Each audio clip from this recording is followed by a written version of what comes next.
우리 말씀 함께 살펴보도록 하겠습니다. 우리 신약 성경 디모데후서 1장 3절에서 5절까지의 말씀입니다.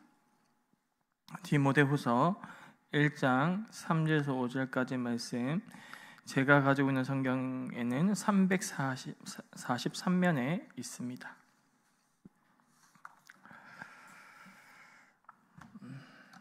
네, 우리 짧은 구절이니까 우리 한 목소리로 함께 합독하시겠습니다.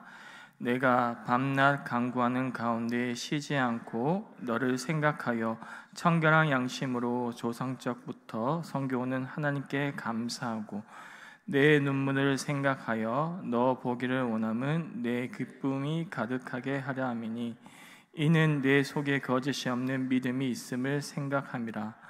이 믿음은 먼저 내 외조모 로이스와 내 어머니 유니게 속에 있더니 내 속에도 있는 줄을 확신하노라. 아멘. 우리 사랑하는 성도 여러분, 우리가 은혜와 평강이 우리 주 예수 그리스도로부터 여러분 모두에게 함께 하시기를 함께 기도하겠습니다. 오늘은 어떻게 보면 추석 명절에 앞두고 있습니다. 이맘때면 많은 사람들이 분주해집니다. 고향으로 가는 기차표와 또 버스표를 예매하고 또 명절 음식을 준비하며 또 오랜만에 만날 가족들을 생각하며 마음이 설레기도 하지요. 또한 조상들의 묘소를 또 정비하고 또 가문의 역사를 돌아보는 시간도 갖기를 합니다. 명절이 되면 우리는 자연스럽게 뿌리에 대해 생각하게 됩니다. 나는 어디에서 왔는가? 우리 가문은 어떤 역사를 가지고 있는가? 그리고 우리는 다음 세대에게 무엇을 남겨줄 것인가 하는 질문들이 마음속에 떠오르기도 합니다. 특히 나이가 들수록 또 자녀를 키우면서 이런 질문들을 더욱 절실해집니다. 세상 사람들은 흔히 유산이라고 하면 물질적이라고 떠올립니다. 땅 몇 평이 있는지, 집 한 채, 통장에 찍힌 숫자, 금붙이나 골동품 같은 것들 말입니다. 물론 이런 것들도 나름의 가치가 있습니다. 부모가 평생 애써 모은 재산을 자녀들에게 물려주는 것은 당연한 마음이고 그것을 나쁘게 볼 이유도 없습니다. 그러나 문제는 이것이 전부가 되어버렸을 때입니다. 오직 이것만을 위해 살아가고 이것만을 자녀들에게 남겨주려고 했을 때 우리는 가장 중요한 것을 놓치게 됩니다. 성경은 다른 유산에 대해 말씀합니다. 그것은 바로 믿음의 유산입니다. 오늘 우리가 함께 읽은 디모데후서 1장 3절에서 5절의 말씀은 바로 이 믿음의 유산에 대해 아름다운 증거를 남깁니다. 사도 바울은 감옥에 갇혔을 때에 어려운 상황 속에서도 사랑하는 제자 디모데를 생각하며 하나님께 감사 기도드렸습니다. 그 이유는 디모데 안에 거하고 있는 거짓이 없는 믿음 때문이었습니다. 그런데 바울은 여기서 멈추지 않고 그 믿음이 어디서 왔는지를 분명히 밝힙니다. 디모데의 외할머니 로이스와 어머니 유니게로부터 전해지는 믿음이라는 것입니다. 이 짧은 구절 속에 우리는 세대를 넘어 흐르는 믿음의 강을 봅니다.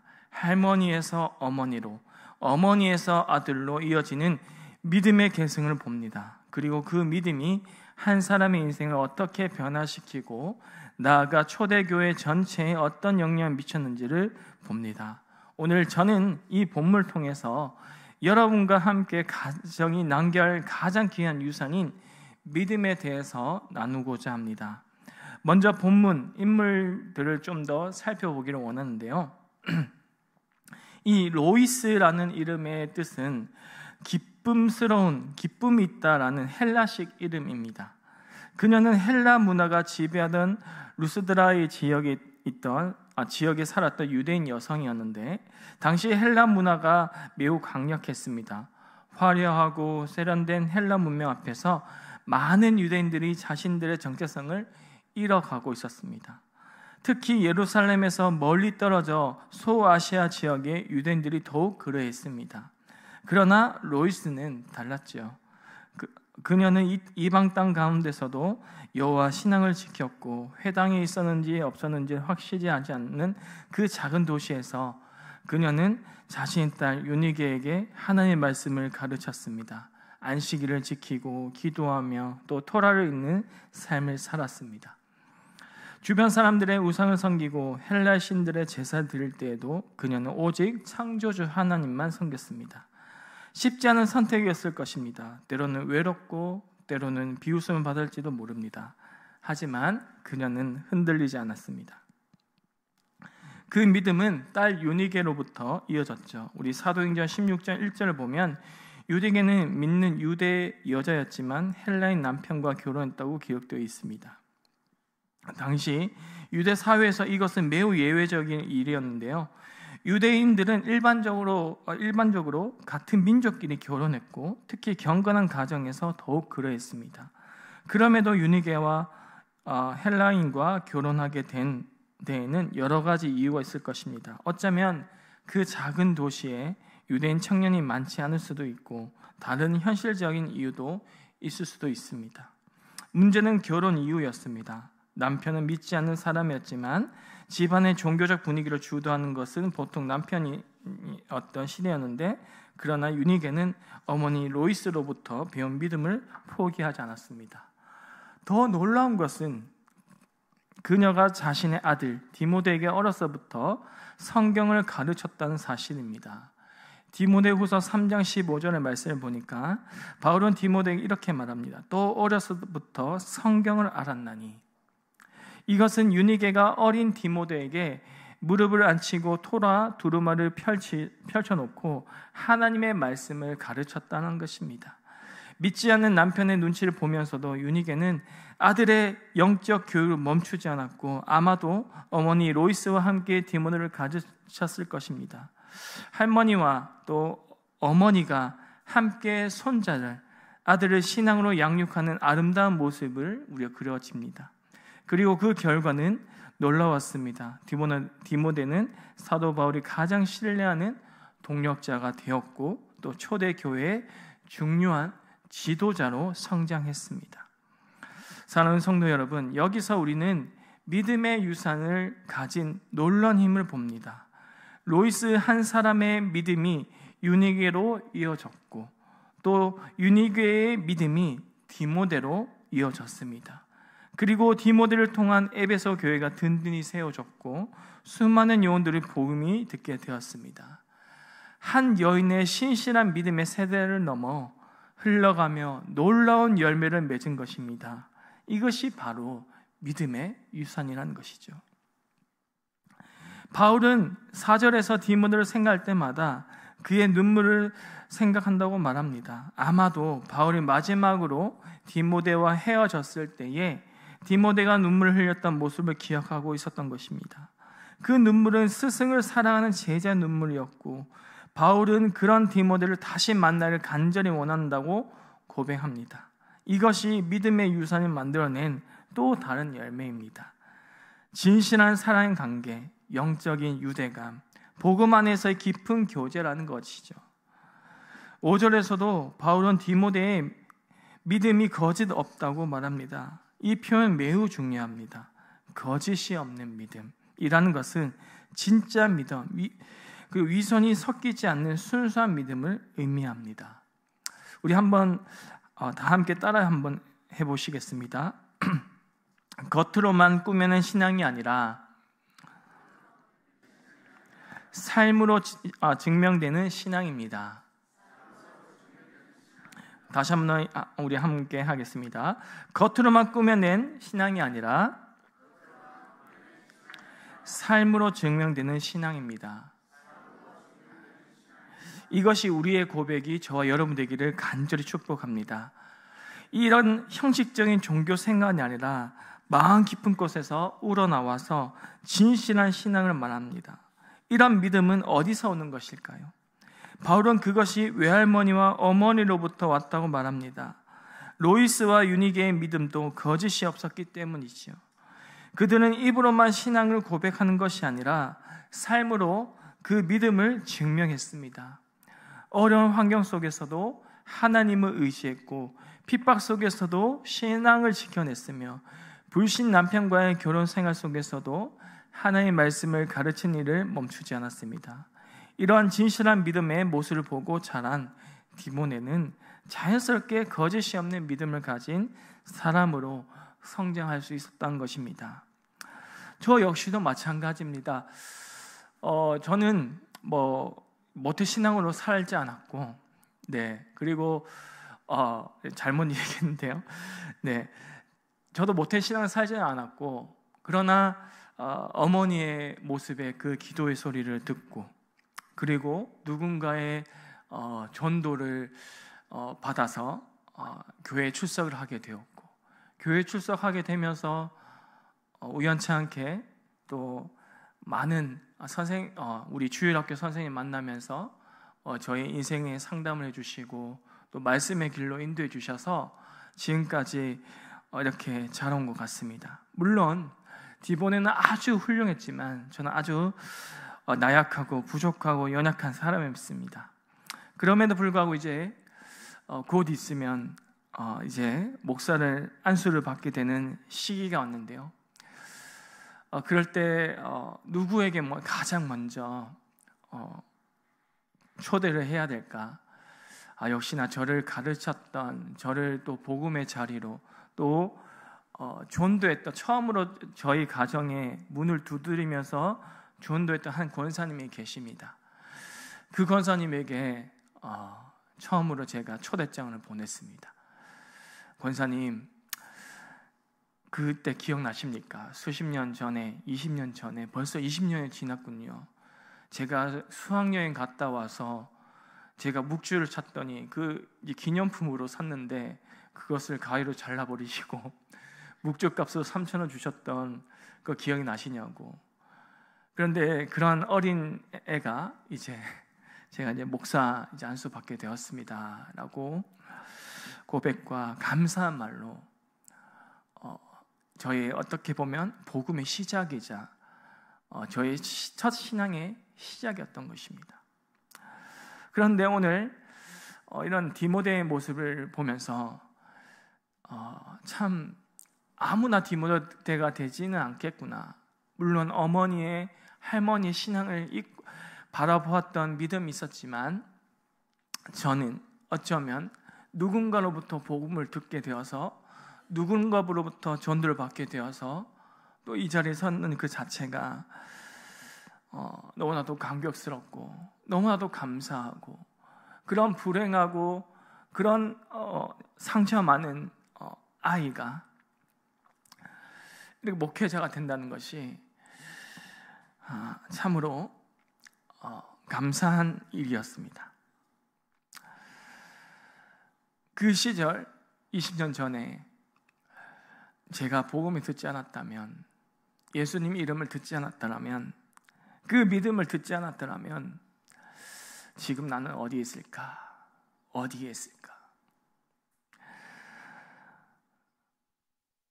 그런 가운데 이제 추석이 다가오고 있는데 한 번도 그런 감정이 없었거든요. 그런데 언젠가는 한번 찾아뵈야겠다 싶었는데 아니라 다를까 항상 밝은 목소리로 목사님 이제 축하합니다. 드디어 목사 되셨군요. 그 말 한마디가 저의 가장 큰 울림이었습니다. 물론 제가 목사가 되었다고 큰 자랑거리는 아니지만 그 길을 가는 그 걸음걸음이 때로는 많은 어려움 속에 그 고난 속에 그 걸어가는 그 자체가 쉽지 않은 걸로 저도 알고 있습니다. 그럼에도 그 믿음을 주신 그 한 권사님의 복음 전도의 그 걸음이 저에게는 아주 작은 씨앗이 되었습니다. 그렇다면 오늘 우리에게 이 말씀을 주는 교훈이 무엇일까? 우리는 다음 세대에게 무엇을 남겨줘야 됩니까? 이 추석 명절을 맞아서 우리가 진지하게 생각해야 할 질문이 무엇일까요? 첫 번째로는 우리는 물질보다 믿음을 유산으로 남겨야 됩니다. 물론 물질도 중요하지만 자녀들이 경제적으로 어려움을 겪지 않도록 돕는 것은 부모의 당연한 책임입니다. 그러나 그것이 전부가 되어서는 안 됩니다. 재산이 세월이 지나면 없어질 수 있습니다.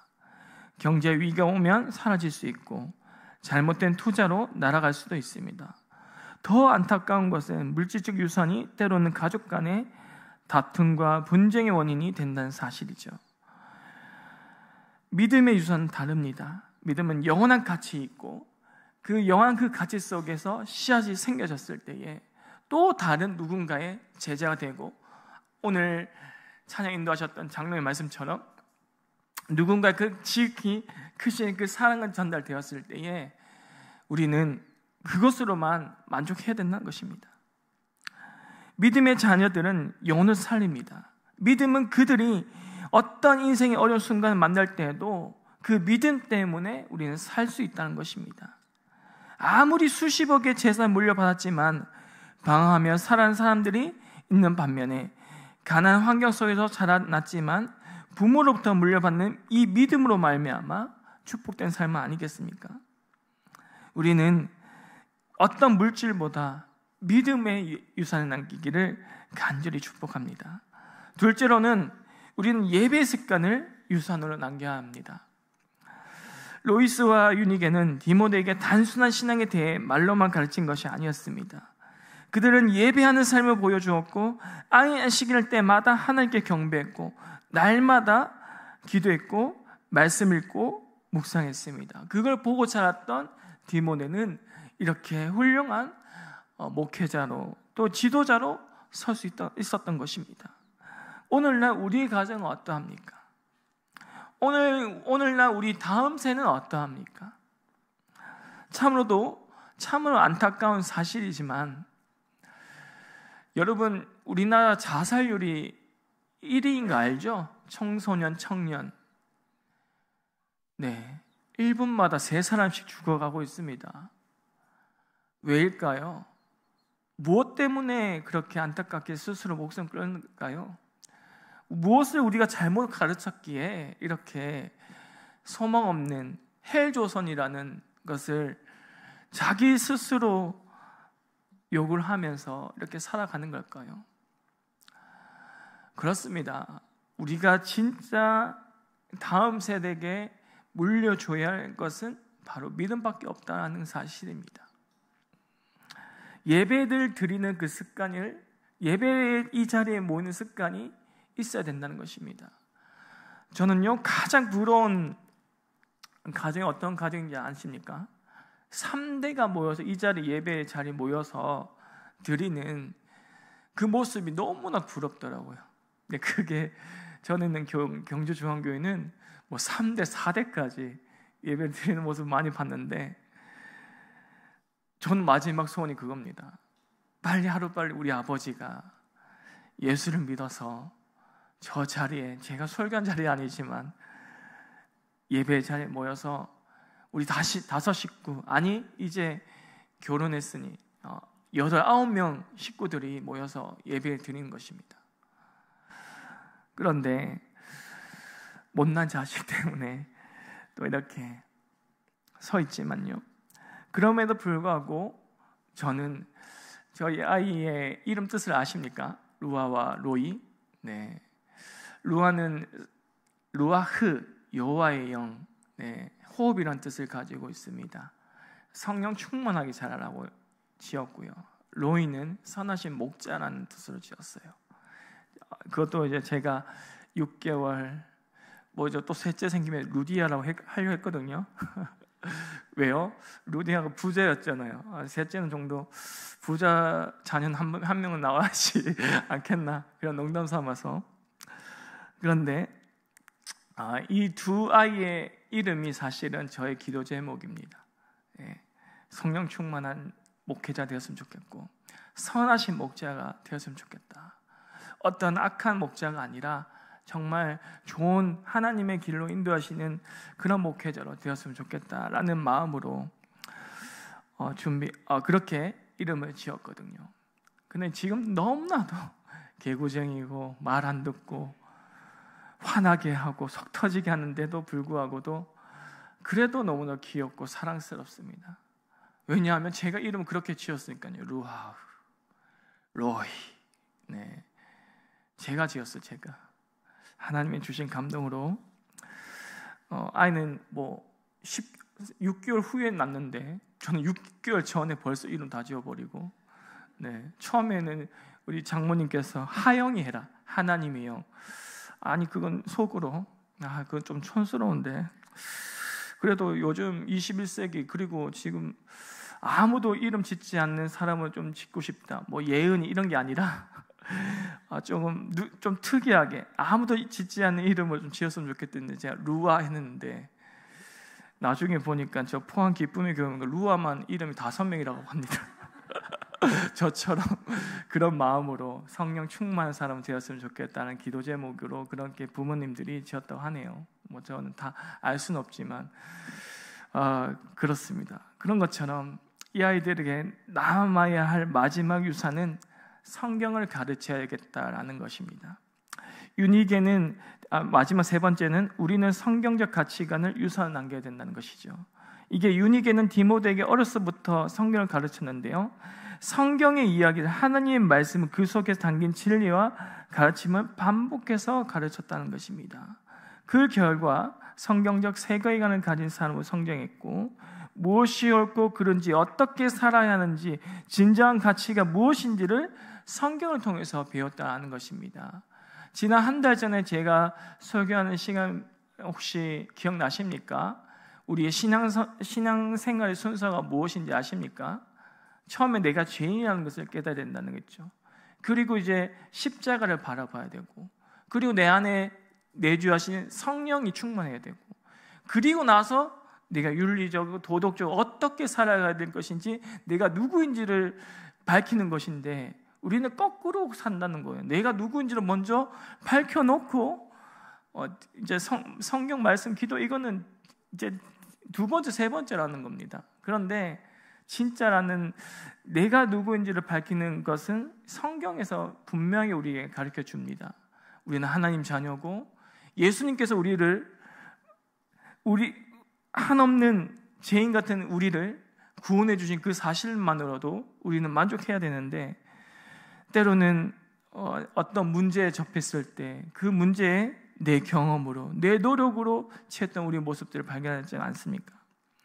오늘 이렇게 추석 명절의 의미를 다시 한 번 더 생각했으면 좋겠습니다. 우리에게 신앙을 주셨던 그분 한번 생각해 보십시오. 여러분들은 어쩌면 모태신앙으로서의 어머니의 신앙, 아버지의 신앙, 또 조부모님들의 신앙을 배우면서 지금까지 자라왔잖아요. 저는 좀 다릅니다. 누군가의 복음을 듣고 누군가의 전도를 통해서 이렇게 모태신앙은 아니지만 이제 17년, 20년째 이렇게 신앙생활을 하고 있습니다. 그런 모습을 보면서 또 그러한 사람들을 이렇게 했을 때 너무나도 감사할 수밖에 없습니다. 그 복음의 가치가 알겠거든요. 이제 추석들과 이제 가족들을 만나게 될 텐니다. 함께 음식을 나눌 것이고 또 이야기를 나누며 즐거운 시간을 보낼 것입니다. 그것도 좋습니다. 하지만 그 가운데서 우리가 꼭 기억해야 될 것은, 우리는 그저 함께 먹고 마시기 위해서 모이는 것이 아니라 우리는 한 가족이라는 것, 우리는 그리스도인이라는 것을, 믿음의 공동체이라는 것을 우리가 깨닫고 나아가는 그런 추석 명절 되었으면 좋겠습니다. 이번 명절 통해서 가족들과 함께 신앙에 대해서 이야기를 한번 나눠보십시오. 자녀들에게 또 손주들에게 하나님의 은혜에 대해서 나눠보시고 함께 감사 기도로 드리는 그런 짧은 가정 예배를 한번 드렸으면 좋겠습니다. 이것이 진정한 의미의 명절을 보내는 방법이기도 합니다. 이제 결론 맺겠습니다. 사랑하는 성도 여러분, 가정이 남겨야 할 가장 귀한 유산은 바로 믿음이라는 것입니다. 거짓이 없는 순수한 믿음, 삶으로 증명되는 진실한 믿음, 예배와 기도로 이어지는 살아있는 믿음을 이제 다음 세대에 전수해주는 저와 여러분 되시를 간절히 축복합니다. 로이스와 유니게처럼 우리도 다음 세대를 위해서 기도하며 살아가는 저와 여러분 됐으면 좋겠습니다. 비록 환경이 어렵고 여건이 좋지 않아도 포기하지 말고 하나님은 우리의 진실한 믿음을 기억하시고 그것을 세대를 넘어 흘러가게 하실 것입니다. 우리의 자녀들에게 손주들을 훗날 이렇게 고백할 수 있길 소망합니다. 우리 집안은 예수 믿는 집안이었습니다. 우리 할머니는 기도하는 분이었습니다. 우리 부모님은 하나님을 경외하며 사셨습니다. 그 믿음이 지금 내 안에 살아있습니다 라는 이 고백이 저와 여러분 되는 귀한 믿음의 유산으로 살아남기를 간절히 축복합니다. 함께 기도하시겠습니다. 사랑과 은혜가 풍성하신 하나님 아버지, 오늘 말씀을 통해 우리 가정이 무엇을 배우고 다음 세에 남겨야 할지를 다시 깨닫게 하시니 감사합니다. 세상은 재산과 명예를 유산이라 말하지만 주님은 믿음과 말씀, 기도의 유산이라고 남기라고 하셨습니다. 우리의 가정에 기도의 집, 말씀의 집, 예배의 집으로 세워지게 하시고 우리의 자녀들과 손주들이 부모의 기도를 기억하며 주님을 따라가는 세대로 자라나게 하여 주시옵소서.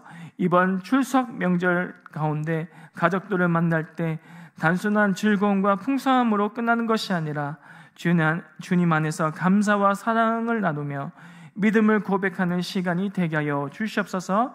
우리 교회가 세대에서 세대로 믿음을 전하는 믿음의 공동체가 되게 하여 주시옵소서. 예수님의 이름으로